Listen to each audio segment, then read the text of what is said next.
Bien, Shabbat Shalom con los que se acaban de unir. Estamos en la tercera porción de Deuteronomio. Esta porción se llama Ekef, significa huella. Está ubicada en el capítulo 7, versículo 12 y se extiende hasta el capítulo 11, versículo 25. Hoy es 8 de agosto del 2020 y 18 de Av de 5780, ¿sí? En el calendario hebreo. Como siempre, decirles que aquí se topan a veces el inicio de los capítulos o algunos versículos y se nos va todo el tiempo. Por lo tanto, la recomendación, como siempre, es que en sus casas puedan extenderse en la lectura y así puedan tomar todo el contexto. Dicho esto, vamos a hacer un recordatorio de lo que vimos en la clase anterior con algunas preguntas. Decíamos que Moisés fue hecho partícipe de la gracia. ¿Alguien puede recordar por qué, a pesar de que no entró, por qué fue hecho partícipe de la gracia?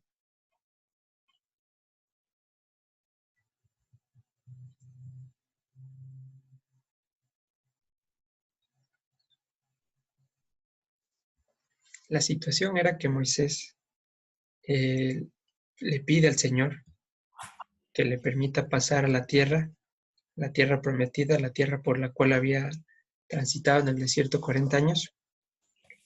Y pues Dios le concede algo mucho más maravilloso, algo que se extiende mucho más allá de cualquier buena intención. Y Carlitos, porque le permitió ver la Jerusalén celestial. Gracias, Sandrita. Exacto. Esa es la respuesta. Y eso se une con la segunda pregunta. ¿Por qué le pide ver el Líbano? En nuestras traducciones conocido como Líbano? ¿Qué era el Líbano?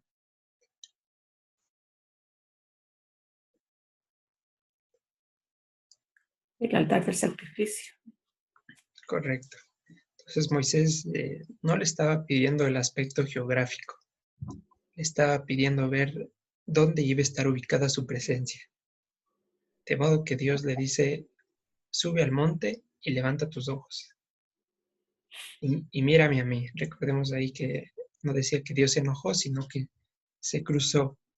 El momento de Dios ponerse al frente de Moisés de manera ilustrativa, pues termina viendo el final de la obra, el fin del proyecto.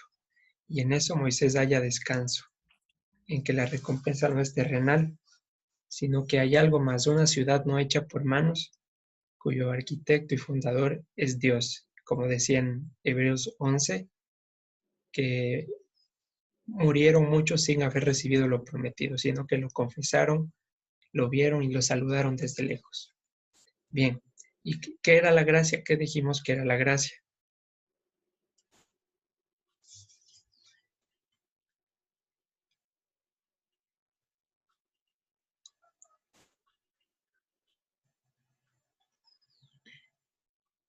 Es lo que Dios nos permite, nos facilita y nos concede para la vida. Así es. Decíamos que aparte de ser un regalo inmerecido,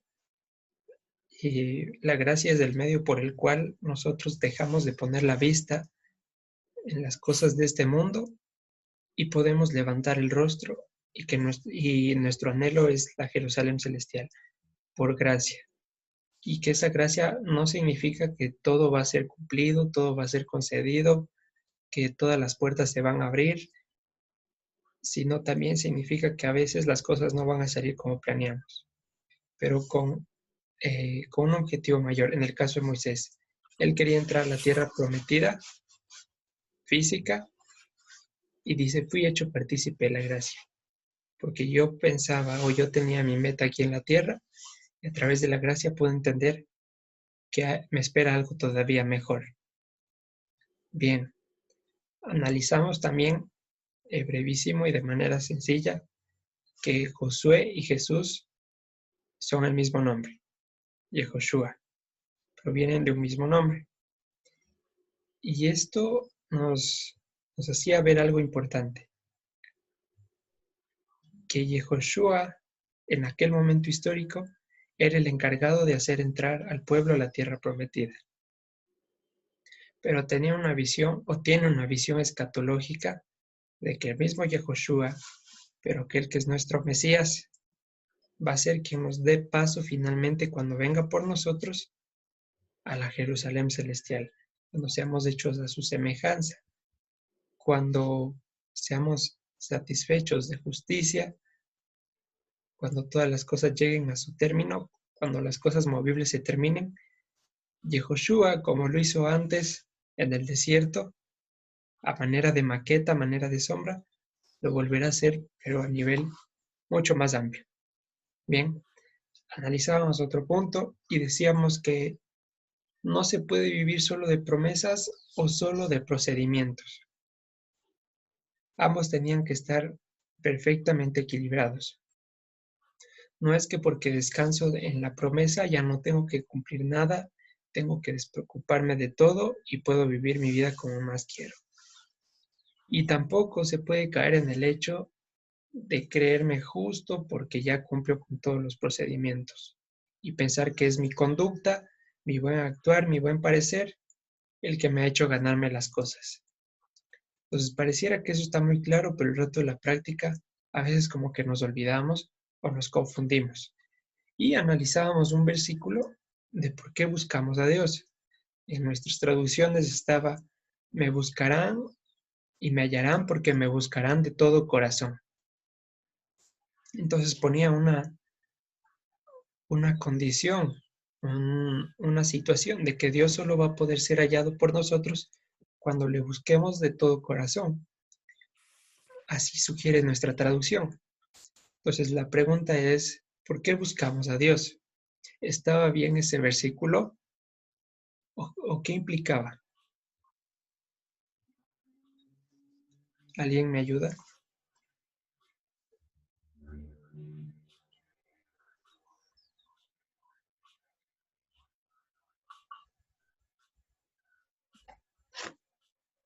Bien, buscamos a Dios porque Él nos buscó primero, porque Él nos tomó primero, porque Él dijo que después de levantarse de los muertos nos iba a traer a sí mismo.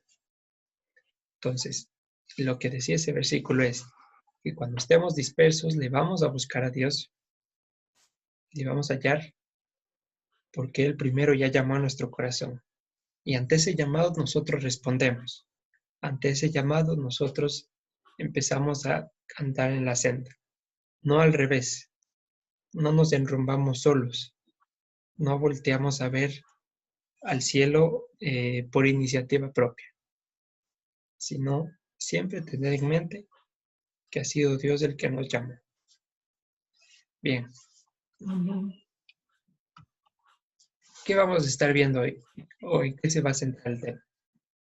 La altivez de corazón y cómo esa altivez convierte en defecto el guardar el mandamiento. ¿Cómo ese orgullo convierte el guardar el mandamiento en mi propia perdición? Puede suceder. A ver, aquí algo pasó. Se rayó la pantalla. Eso es. Ya, bien. Entonces, eso vamos a estar viendo el día de hoy.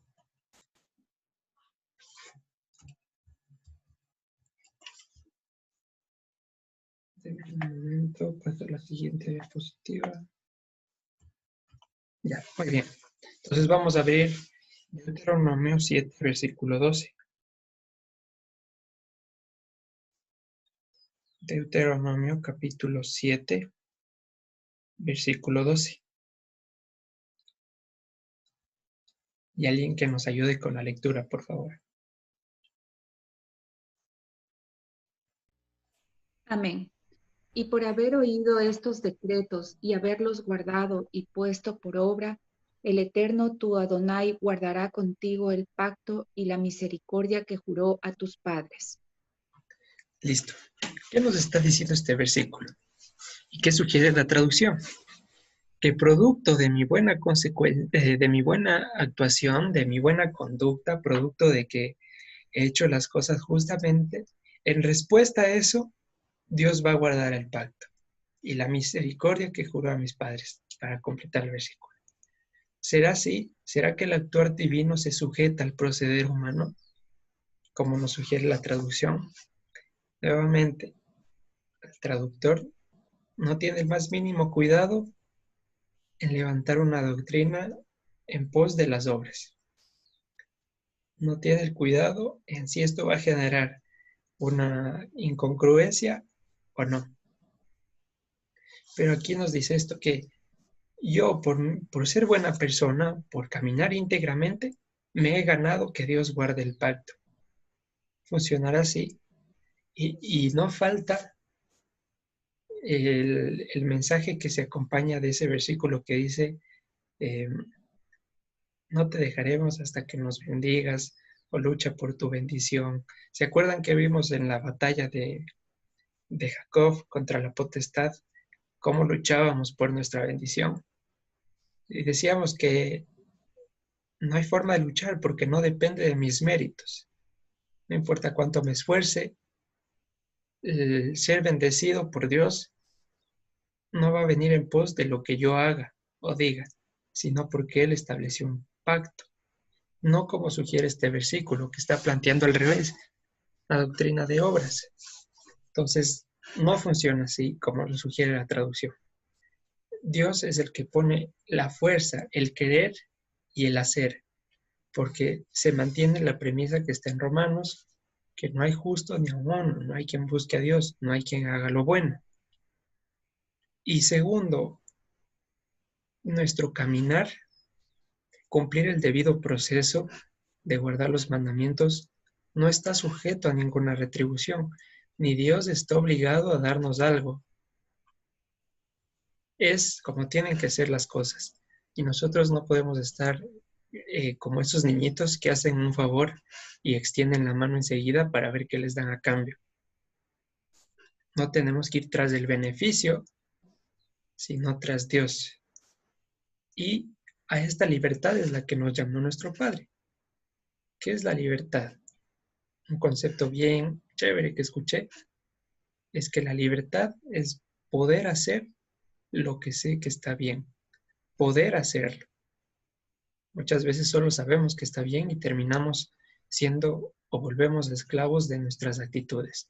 Pero la libertad a la que nos llamó Dios después de sacarnos de Egipto es aquella que nos hizo competentes para practicar el bien, para anunciar sus virtudes.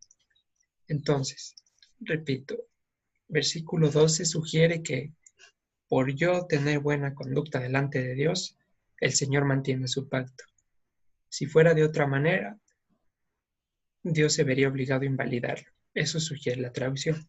Entonces vamos a ver cómo quedaría de mejor manera. Recordemos que cada parashá o cada porción tiene su nombre de la primera palabra que aparece en el versículo. Esta se llamaba Ekev y significaba huella. Sin embargo, en el primer versículo no tenemos nada parecido. Entonces, ¿cómo debería leerse de mejor manera el versículo 12? Y será, dos puntos, huella de que escuchan los debidos procesos, los guardan y los ponen por obra, que Hashem guarde el pacto.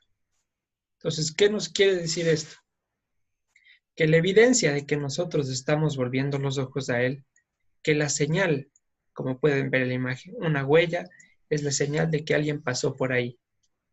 La señal de que Dios está guardando el pacto es que nosotros ahora podemos ya no caminar como los gentiles, sino que estamos en la competencia de guardar mandamientos. Esa es la huella de que el Señor está manteniendo su pacto. Y ahí sí concuerda el versículo 12 con toda la escritura. Y vamos a ver lo que nos dice Malaquías 3, capítulo 6. Si andamos en el bien, si andamos en su luz, es en virtud de que se está cumpliendo el pacto. ¿Cuál pacto? ¿Se acuerdan cuál pacto?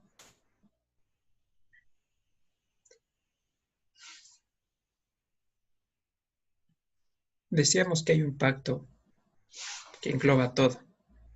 ¿Recuerdan cuál era?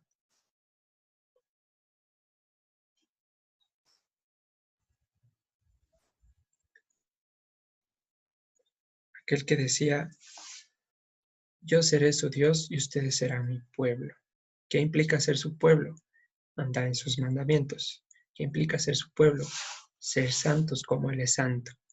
Y esto, como lo hablamos en su momento, son promesas que Él va a cumplir y que nos está dando competencia a través de su poder de la santidad para que lo que era imposible para los hombres ahora ha sido posibilitado por cuanto Dios está en medio de nosotros. Bien, ¿qué nos dice en Malaquías 3, versículo 6? Porque yo, Hashem, no cambio, por esto hijos de Jacob no han sido consumidos. Esta es la única verdad. El Señor, por amor a su nombre, por amor a lo que Él representa, porque no habiendo otro mayor por quien jurar, juró por Él mismo, porque Él se puso como garante por esta situación, es que no hemos terminado de ser como Sodoma y Gomorra. Si no hubiese guardado un remanente, si no hubiese salvado una porción de todo lo que se echó a perder, ya hubiésemos sido consumidos. Y esto, como le digo antes, no es de a gratis, sino por una promesa. Romanos 10, versículo 17, por favor. Y alguien que nos ayude con la lectura.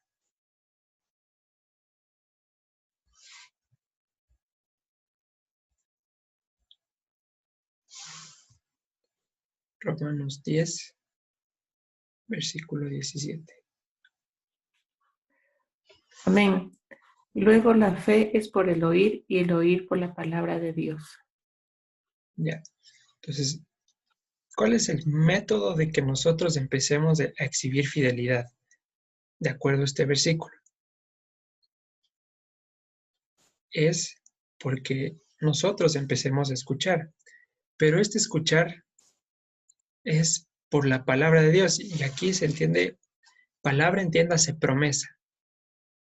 Entonces, así que la fidelidad es por el oír. Y el oír por la promesa de Dios. Entonces nosotros, pues que por leernos toda la Biblia un día o por escucharnos, no sé, 5 audios en un día, nos hacemos más justos. De nada serviría si el Señor no estuviera edificando esa casa. De nada serviría si el Señor no hubiera prometido circuncidar nuestros oídos. De nada serviría si el Señor no hubiera prometido poner la ley en nuestro corazón. De modo que no es cuánto escuchemos, sino cuánto el Señor permita que ingrese en nuestro corazón. No soy mejor por oír 24 horas al día en la palabra, porque si el Señor no está ahí, si he perdido el horizonte, estoy pasando el tiempo en vano. ¿Sí? Entonces, vamos a ver Deuteronomio 9, capítulo 4 al 5, para ver qué nos dice.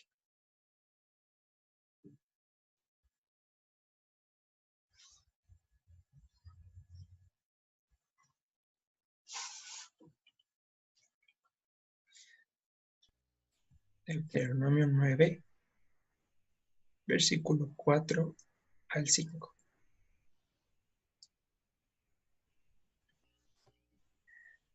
No pienses en tu corazón, cuando Hashem tu Dios los haya echado delante de ti, diciendo, por mi justicia me ha traído Hashem a poseer esta tierra, pues por la impiedad de estas naciones, Hashem las arroja de delante de ti.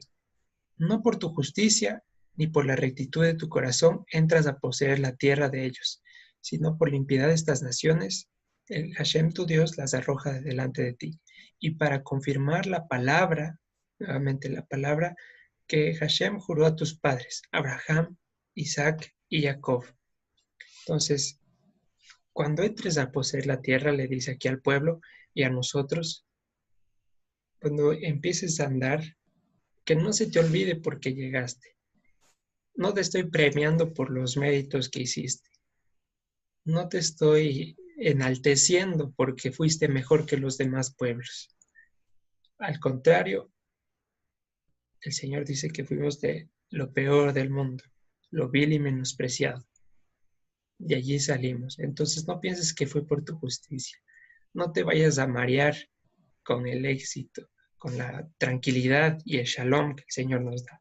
No vayas a pensar que ahora que alcanzaste cierto nivel de justicia, te has estado ganando tus bendiciones. No. Primero que las cosas se hacen así porque siempre debiste hacerlo, dice el Señor. El comportamiento que has empezado a exhibir es el que siempre debiste tener. ¿Cuál es la sorpresa? ¿Cuál es el orgullo? ¿Cuál es la altivez? Y esto en virtud de dos cosas.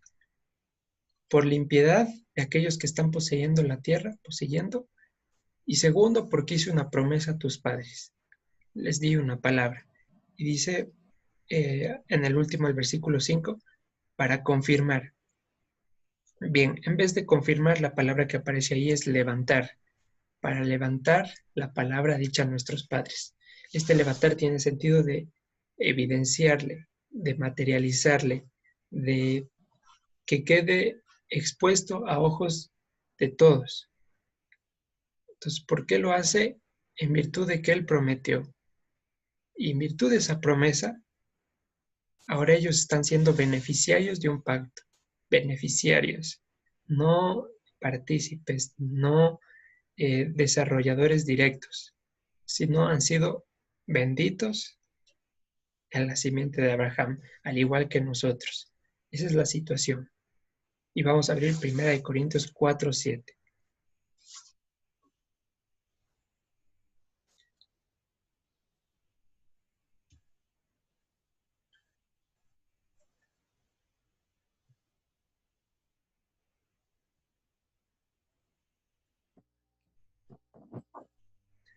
Dice 1 Corintios 4:7, porque ¿quién te distingue?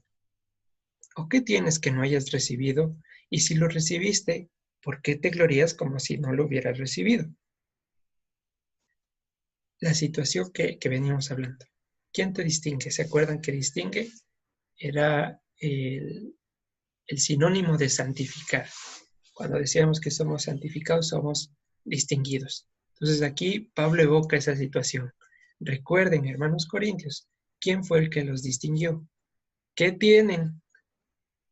¿Qué de todo lo que han recibido de conocimiento, de shalom, de bienes materiales, no lo han recibido de Dios? Y si ha sido así, ¿por qué se están gloriando como que si hubiese provenido de ustedes? ¿Por qué están diciendo por mi justicia o por la rectitud de mi corazón, que es lo que denuncia Deuteronomio 9? No puede suceder así. Y entonces vamos a seguir viendo qué sucede con esta altivez que empieza a transformar los mandamientos, ya no en nuestra vida, sino en nuestra perdición. Ya vamos a ver por qué. Vamos al versículo 8, al capítulo 8, desde el versículo 12.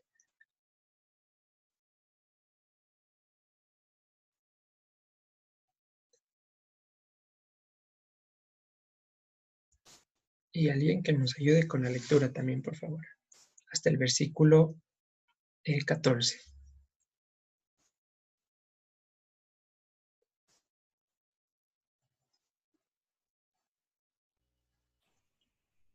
Amén. No suceda que comas y te sacies y edifiques buenas casas en que habites, y tus vacas y tus ovejas se aumenten, y la plata y el oro se te multipliquen, y todo lo que tuvieres se aumente, y se enorgullezca tu corazón, y te olvides del Eterno, tu Dios, que te sacó de tierra de Egipto, de casa de servidumbre. Dice, no sea que en algún punto de tu vida, de tu caminar, porque yo lo permití, empieces a prosperar y producto de alcanzar ese estatus material anhelado por muchos, no sea que por esa situación se enorgullezca tu corazón y producto del orgullo empieces a olvidar al Señor. Les voy a leer lo que dice en Proverbios 16-18 rápidamente. Antes del quebrantamiento es la soberbia, y antes de la caída, la altivez de espíritu. Mejor es humillar el espíritu con los humildes que repartir despojo con los soberbios. Entonces, antes de que seamos destruidos, antes de que seamos quebrantados, tengamos mucha precaución en que en los momentos de mayor bienestar, vamos a decirlo, material y espiritual, no nos olvidemos por qué estamos ahí. Versículo 15. Bueno, y se enorgullezca tu corazón y te olvides del Señor tu Dios que te sacó de tierra de Egipto, de casa de servidumbre, que te hizo caminar por un desierto grande y espantoso, lleno de serpientes ardientes y de escorpiones, y de sed, donde no había agua, y Él te sacó de la roca del pedernal, que te sustentó con maná en el desierto, comida que tus padres no habían conocido, humillándote y refinándote, para a la postre hacerte bien. Entonces vamos a hacer una pausa en el versículo 16. A pesar de la situación tan calamitosa a ojos humanos de que pasó el pueblo de Israel en el desierto, situaciones que nadie más hubiera podido sobrevivir, tuvieron un propósito que se enfoca en dos caras. La primera fue humillación a su corazón, porque venían altivos. A pesar de ser esclavos, se les había pegado la altivez de Egipto en el corazón. Así de rapidito. Y producto de esa altivez, de la esclavitud, porque eso hace el pecado, ¿no? Hacernos sentir poderosos en nuestros errores. Aferrarnos a lo que estamos viendo como fortaleza para levantar un estandarte en el error. Entonces, ¿qué tiene que hacer Dios? Primero, una humillación. Después de la humillación, viene la refinación. Y eso va a doler en mayor o en menor manera, dependiendo de qué tanto esté de moler el grano. Pues mientras más altivez, más vueltas en la moledora, hasta que quedemos hecho polvo, para que después, posteriormente, nosotros reconozcamos que fue para nuestro bien. Y vamos a leer el Salmo 119, versículo 71. La evidencia de que el proceso de humillación y refinación ha sido exitoso es este versículo.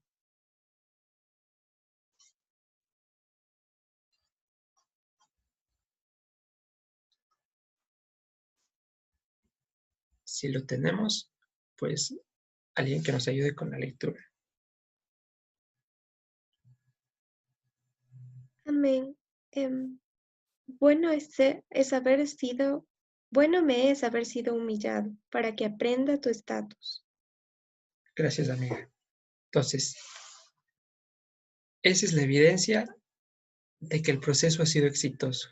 Cuando convertimos aquella humillación, aquella situación adversa en nuestra vida en alabanza.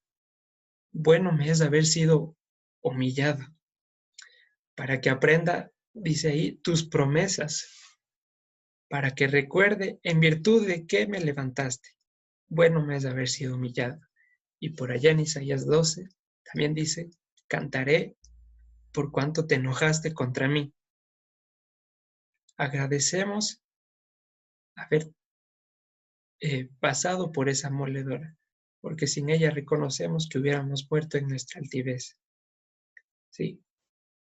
Ahora dependerá de nosotros, de cierta manera, cuántas veces querramos volver a aquel molino, cuántas veces busquemos ser humillados. Sí. Bien, dicho esto, volvemos a Deuteronomio 8, versículo 16. Que te sustentó con maná en el desierto, comida que tus padres no habían conocido, humillándote y refinándote, para la postre hacerte bien. 17. Y digas en tu corazón, mi poder y la fuerza de mi mano me han traído esta riqueza. Si no, recuérdate de Hashem tu Dios, porque Él te da el poder para hacer las riquezas a fin de confirmar su pacto que juró a tus padres como en este día. Mas si llegares a olvidarte de Hashem tu Dios y anduvieres en pos de dioses ajenos y les sirvieres y a ellos te inclinares, yo lo afirmo hoy contra ustedes, que de cierto morirán, como los gentiles que el Señor destruirá delante de ustedes, así perecerán, por cuanto no han atendido la voz del Señor su Dios. Entonces, versículo 14 nos dice, recuerda. Hay una diferencia importante entre acordarse y recordar. El acordarse proviene de un pensamiento coincidencial casi, algo que se me cruza por la mente de vez en cuando. Acuérdate, me acordé cuando me pasó por la mente, cuando no tenía nada que hacer me acordé, pero el recordar es una actitud que proviene de estar pensando día tras día. Por ejemplo, dicen en el mandamiento sobre el día del reposo, recuerda el día de reposo para distinguirlo. No que te acuerdes faltando 10 minutos para las 6 del viernes, sino que lo recuerdes desde el sábado en la tarde hasta el siguiente viernes, planificando actividades, viendo cómo puedo dedicarme ese día completamente al Señor, no dándole lo que me sobra, cuando me acuerde, y si me acuerdo bien, lo que buenamente avance, recordando día tras día que hay un día a la semana que al Señor le agrada que me dedique 100% a Él. Uno en especial, recuerda, y aquí es la misma situación, versículo, estamos en el 17, dice, y digas en tu corazón, mi poder y la fuerza de mi mano me han traído esta riqueza. Aquí hay una situación. La palabra riqueza no está hablando de bienes materiales, como bien lo sugiere o tenemos a la mano, sino la palabra que aparece ahí habla más bien de las proezas que hace un ejército. Entonces, está diciendo, no digas en tu corazón, mi poder y la fuerza de mi mano me han traído estas conquistas. Conquistar estos montes en mi vida que antes parecían imposibles, no ha sido por mi justicia, sino recuerda del Señor tu Dios, porque Él te da poder para hacer las proezas, a fin de confirmar su pacto. Entonces, eso tiene que estar claro, hermanos. Avanzamos. Seguimos. Ahora vamos a volver al capítulo 7 para hacer un poco más de énfasis en qué hay que recordar, en cómo vamos a evitar que la altivez y el orgullo se apoderen de nuestro buen andar. 7, versículo 18.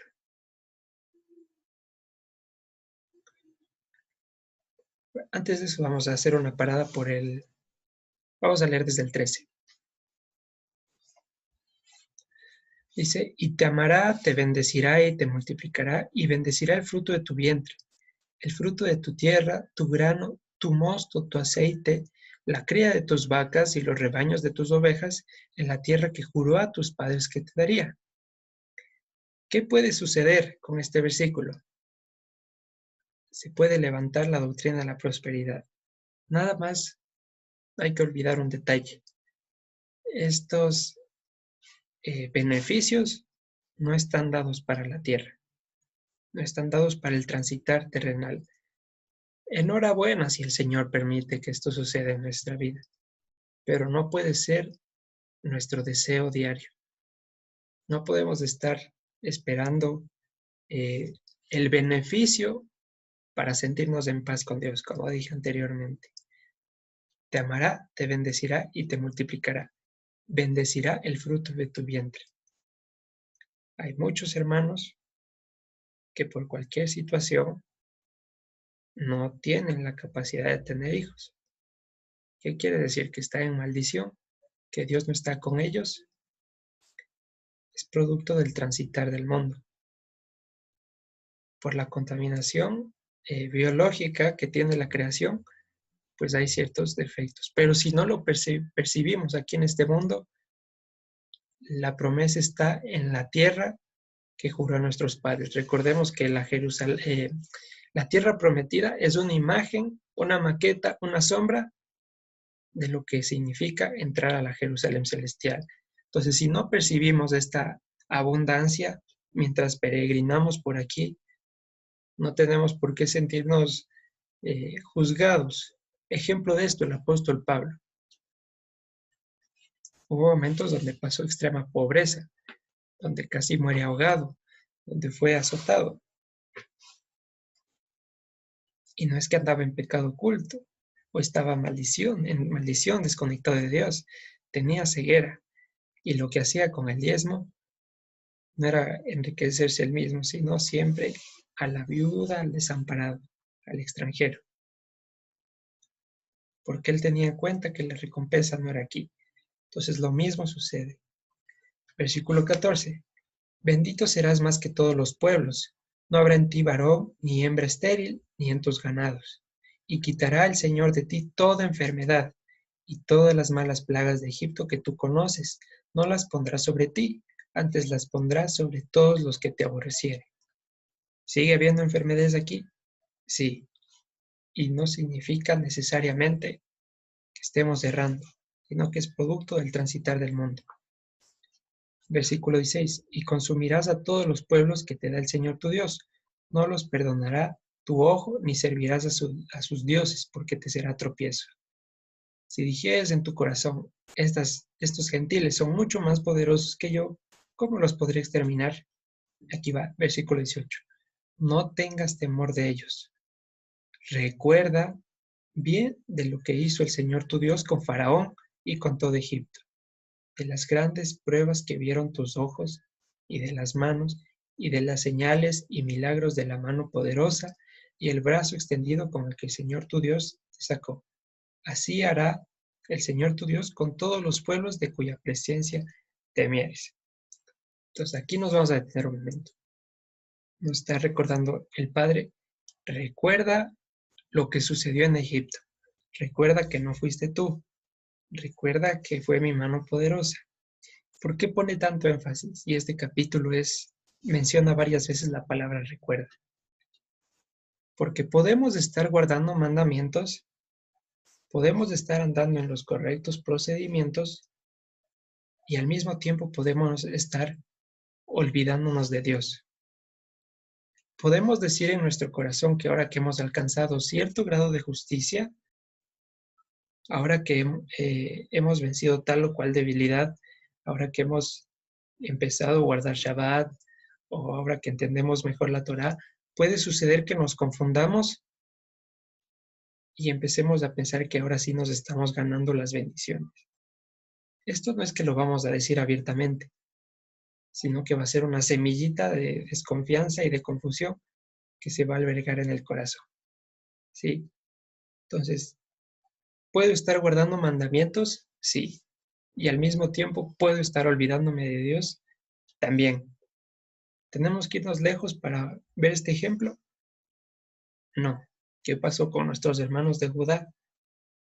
Se ocuparon tanto de la minuciosidad del diezmo, perfectos, intachables, que se olvidaron para qué era.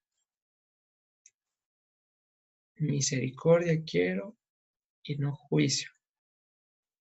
Convirtieron al principio del diezmo en un instrumento para oprimir al pobre, al desamparado. ¿Para quiénes era? Para quienes se creó más bien el principio. Y lo mismo con el día de reposo. Invalidaron el mandamiento por pensar que el juicio se sobreponía al amor. Y Yeshua, nuestro maestro, siempre le reprendía por eso. Entonces, ¿qué es? Es necesario hacer esto, lo que ustedes hacen, sin dejar de hacer aquello. Es necesario que no perdamos el horizonte de por qué estamos haciendo. No para parecernos más justos delante de nuestros hermanos, sino para agradar a Dios. Pareciera que está muy claro, pero el rato de la practicidad estamos confundidos. y pensamos que es por nuestra rectitud de corazón, ¿sí? Y hay ciertos videos. Dice, ¿por qué los judíos tienen dinero? ¿Por qué son exitosos en sus negocios? ¿Por qué los judíos a todo lado que van son exitosos en lo que emprenden? Dice, porque guardan los mandamientos. ¿Está correcto eso? ¿Qué nos está diciendo ese enunciado? Que la retribución de guardar los mandamientos es tener una vida llena de dinero. De modo que ya no estamos yendo tras Dios, sino tras la complacencia por un beneficio. Y para eso no están los mandamientos. Para eso no ha puesto Dios la palabra. No ha puesto Dios la palabra para que estemos estirando la mano en la oración y sacándole en cara lo que hemos cumplido, sino más bien para parecernos a Él. Ese es el objetivo, punto. Cualquier cosa más que sea necesaria será añadida. Pero nuestra misión es buscar el reino de los cielos y su justicia. No más, no menos. Lo que llegue en buena hora y lo que falte también. Ese es el objetivo, no al revés. No dice buscar las añadiduras y el reino de los cielos llegará en algún momento. El objetivo no puede ser las riquezas, ni los beneficios, ni estar persiguiendo a Dios por la bendición, sino solo seguirle por lo que Él es y listo. Entonces, ¿qué nos está diciendo también? Recuerda que es por Dios y un pacto que saliste de Egipto. Tú venías sirviendo a las tinieblas y no vayas a pensar que ahora que ya has cruzado el desierto y que ya llegas a la tierra prometida, estás listo para defenderte tú solo. No te vayas a confundir. Seguimos. Versículo 19. De las grandes pruebas que vieron tus ojos y de las señales y milagros de la mano poderosa y el brazo extendido con el que el Señor tu Dios te sacó. Así hará el Señor tu Dios con todos los pueblos cuya presencia tú temieres. Versículo 20. También enviará el Señor tu Dios avispas sobre ellos hasta que perezcan los que quedaren y los que se hubieren escondido delante de ti. Aquí los sabios comentaristas de la lengua hebrea que han estudiado por años y por años han llegado a la conclusión de que la palabra avispas no evoca ese significado. ¿Por qué no hace tanto sentido? ¿Cómo va a llegar una avispa a los que se han escondido? Los que se han escondido, pues se esconden, cierran bien la puerta de donde estén y la avispa no les llegaría. ¿Qué sugieren estos sabios lingüistas y comentaristas de la palabra? Que esta palabra que aparece aquí, sirá, que tradujeron como avispas, es una derivación de la palabra tzarahat, aquella que vimos que se manifestaba por algún desorden o incompatibilidad espiritual. Entonces, que podía ser lepra o podía ser otra enfermedad con manifestaciones similares. Entonces, ahí sí hace más sentido que una enfermedad de esta magnitud pueda llegar a los que se esconden del Señor. Hace más sentido esa pequeña anotación. Avanzamos. Seguimos al capítulo 8, versículo 1. Cuidarán de poner por obra todo mandamiento que yo les ordeno hoy, para que vivan y sean multiplicados y entren y posean la tierra que el Señor prometió con juramento a sus padres. Y recordarás todo el camino por donde te ha traído el Señor tu Dios estos 40 años en el desierto, para afligirte, para refinarte, para saber lo que había en tu corazón, si habías de guardar o no sus mandamientos. Entonces, otra orden que el Señor nos está dando, recordar todos los días el camino por el cual me está llevando el Señor. Recordar que yo venía de ser esclavo de las tinieblas. Recordar que mi condición natural fue rechazar a la luz. Recordar que mi condición natural fue irme a comer con los cerdos. Recordar todos los días eso. Recordar que, como vimos en Malaquías, si no somos consumidos es porque Él no cambia. Y como tienen en pantalla, si estamos libres es por la promesa que hizo a los padres. Nada más, por puro afecto de su voluntad. ¿Por qué nos escogió? No sabemos. ¿Por qué a nosotros y no al hermano de la esquina o a mi vecino? No sabemos. Pero, y estamos aquí, no nos enorgullezcamos. De modo que el Señor también nos dice que si hemos entrado de gracia a la promesa, no creamos que no podemos ser sacados de nuevo. Si las hojas naturales fueron desgajadas para que nosotros seamos injertados, tengamos cuidado, que podemos salir. Entonces avanzamos hasta el capítulo 11 para entender esta idea de cómo podemos salir de la promesa. ¿En qué sentido? Vamos a completar la idea para que no se malinterprete. Capítulo 11, versículo 8 al 12.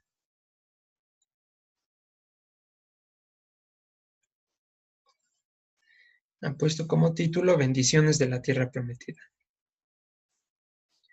Guarden pues todos los mandamientos que yo os prescribo hoy, para que sean fortalecidos y entren y posean la tierra la cual pasáis para tomarla, y para que sean prolongados los días sobre la tierra de la cual juró el Señor a vuestros padres que había de darla a ellos y a su descendencia, tierra que fluye leche y miel. La tierra a la cual entran para tomarla no es como la tierra de Egipto de donde han salido, donde sembrabas tu semilla y regabas con tu pie como huerto de hortalizas. La tierra a la cual pasan para tomarla es tierra de monte y de vegas, que bebe las aguas de lluvia del cielo. Tierra a la cual el Señor tu Dios, aquí viene lo importante, escudriña. El sentido de cuidar, como han puesto en esta traducción, se enfoca más a cuidar de peligros externos. Es decir, el Señor se pone en la puerta y no permite que nadie más entre. Pero el sentido de escudriñar habla de una vigilancia interior. ¿Qué quiere decir esto? Que una vez que hemos entrado a la promesa de llegar a su reposo, a la Jerusalén celestial, en caso de que estemos delinquiendo, el Señor no va a tener reparo en ponernos un momentito afuera a ver cómo nos va haciendo lo que queremos. ¿Por maldad? No. Para humillarnos y para refinarnos, para que sepamos que es por nuestro bien. Es un proceso disciplinario para que aprendamos qué significa realmente estar afuera, qué significa basarnos por nuestros propios principios, qué significa apoyarnos en nuestra propia prudencia. Entonces, ¿cuál es la idea? He ingresado a la promesa de Dios, muy bien, he empezado a andar en su palabra, genial, y un día de esto se me raya el cassette y quiero averiguar cómo se siente el mundo, por las razones que sean, trabajo, vicios, no creerle a Dios, etcétera, etcétera. El Señor no va a consentir aquellas situaciones dentro de su tierra. Si sacó a los gentiles antes por manchar la tierra que Él les dio, ¿volverá a hacer lo mismo con nosotros si es que no tenemos respeto por sus mandamientos? No estamos exentos de esa regla. Ahora que así como salimos tiene la potestad de volvernos a ingresar, sí. Y no estoy diciendo que se pierde la salvación. Sí, no es lo mismo. Sino que vamos a experimentar lo que afuera tiene que pasar, lo natural, que es destrucción y muerte. Ahora, no podemos estar jugando toda la vida a entrar y salir. No podemos pasar abusando de la gracia del Señor. Vamos a abrir Romanos 2:4. Él que nos ayude con la lectura.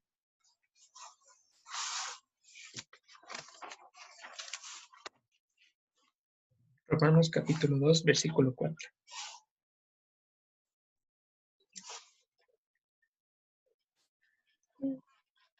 Amén.